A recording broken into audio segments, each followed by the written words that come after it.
Episode 3. RYT. I walk into the empty office, looking out through the floor-to-ceiling windows behind a set of couches. The city lights illuminate the night. It's 1 in the morning, and my first time here. Making my way down the hallway, I knock on the last door. "Come in," a man calls out. Entering, I close it behind me. A man sits behind a desk in front of the floor-to-ceiling windows.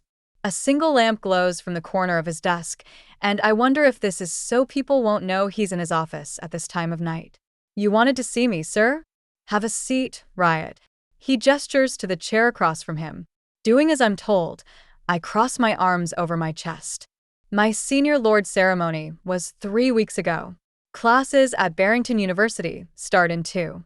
For 3 long years, I've proven myself to the Lords. And now I'm one of them. But this morning, I got a call to be seen by a fellow Lord. It's not uncommon, but definitely had me curious as to what the fuck he wants. He pulls a picture out of the pocket of his Armani suit jacket and slides it across the black surface.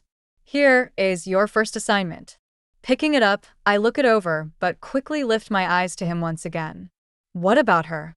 I ask, confused. "She is to be yours. My gift day, chosen one." Freshman year, we all took an oath, knowing that we all might not make it. During our senior year, we are rewarded for our servitude with sex. We're allowed to take more than one chosen one. We can share her with the other lords if we'd like. It happens a lot. I don't know how many damn orgies I've watched over the past 3 years. There are no rules for us once we take on a chosen. Only for the women.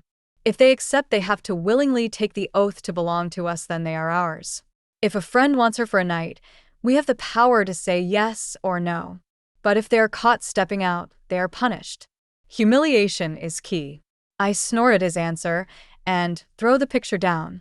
"No, seriously." His light brown eyes just stare at me, jaw set in a hard line. The man looks too young to be in the position that he has. Not many wrinkles, and in good shape, a full head of dark hair that he keeps slicked back. But that's a lord for you. We put all the hard work in during our first 3 years of college. Once we graduate from Barrington, we rule. I look away, running my hand through my hair, and choose my words differently. "She doesn't belong to me. She does, for now." The man nods once. "She's a junior this year at Barrington. I know her, but have never spoken to her. No reason to. Like I said, she doesn't belong to me." Releasing a sigh at his silence, I pick it back up. She stands in the middle of a parking lot next to her white Audi R8. Staring down at her cell, she's oblivious that someone is watching her, taking pictures of her. She wears a pair of low-cut jeans and a white t-shirt. Her dark hair is down, the wind blowing it in her face. "This has to be wrong," I urge, shaking my head. "She is." "Are you denying a direct order?" he asks, tilting his head to the side. I grind my teeth. "No. It's just." "Good." He stands, ripping the picture from my hands. "Do what must be done, and make it happen." Nodding my head, I stand as well. "Yes, sir." Then I turn and exit his office, knowing that I'll do whatever must be done. Blakely Anderson will be mine. Blakely. I'm practically running down the hallway trying to find my first class. Books in one hand, my schedule in the other. My bag has fallen off my shoulder and sits in the crook of my arm. Coming to where I think I'm supposed to be, I stop at the door and my shoulders fall. Room 125.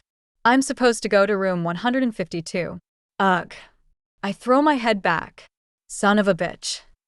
This is my junior year at Barrington University, so you would think I'd know the college by now, but I don't. This place is the size of a large city, spanning over 3,000 acres. Over 20 buildings hold the classes, plus apartments and houses, because they don't have dorms here. That's not acceptable for the rich. I spin around to head in a different direction, but hit a brick wall. The impact throws me back onto my ass. The books go flying along with my paper and bag. "Watch where you're fucking going." I look up from the floor to see a man standing in front of me. Emerald eyes, so dark they're almost frighteningly glare down at me. His dark brown hair is trimmed shorter on the sides, and the longer pieces on top are unkempt, giving it that messy, "I just rolled out of bed" look. He's got a straight nose, and there's a tick in his chiseled, smooth jaw. He's dressed in dark denim jeans that hug his thighs. A black t-shirt shows off his broad shoulders and muscular arms, and tennis shoes. Riot Archer stands there looking every bit pissed off as he does every second of every day. Sorry, I mutter, pushing my glasses back on my nose. I was running too late this morning to take the time to screw with my contacts. They hate me. Reaching out my hand, I wait for him to grab it and help me up. He uncrosses his arms and shoves his hands into the front pockets of his jeans, letting me know I'm on my own. His eyes drop to my chest, and he tilts his head to the side as they continue down over my stomach and bare legs.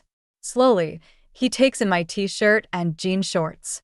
My breathing picks up, and fear creeps along my spine like a spider crawling on my skin. He looks at me like I'm a problem he needs to take care of. Something in his way to conquering the world. The hairs on the back of my neck rise, while my nipples harden when his gaze lands between my legs.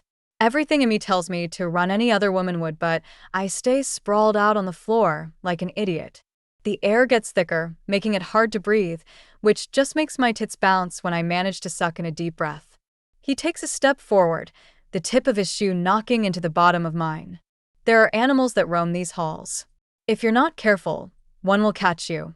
Those threatening eyes reach mine once again, and he smiles down at me. It's not any friendlier than his glare. Instead, I get this feeling he wants to rip my throat open with his perfectly white teeth. A $1 million smile comes to mind. I swallow nervously, my mouth all of a sudden dry. Blakely? God, Blakely? I hear a familiar voice. Why are you on the floor? Matt comes up behind me, bending down. He places his arms underneath mine and lifts me to my feet. What happened? I don't answer. Matt is picking up my books, bag, and schedule while I just stand here staring at Riot like a deer in headlights. His eyes haven't left mine since he delivered the threat. I fully understood it. This is what you expect from anyone attending Barrington. Cruel, evil, God complex. This is what happens when children grow up getting anything and everything they want. And I'm not talking about a teddy bear from the store. No, I'm talking about that one-of-a-kind $2 million car before they even have a license.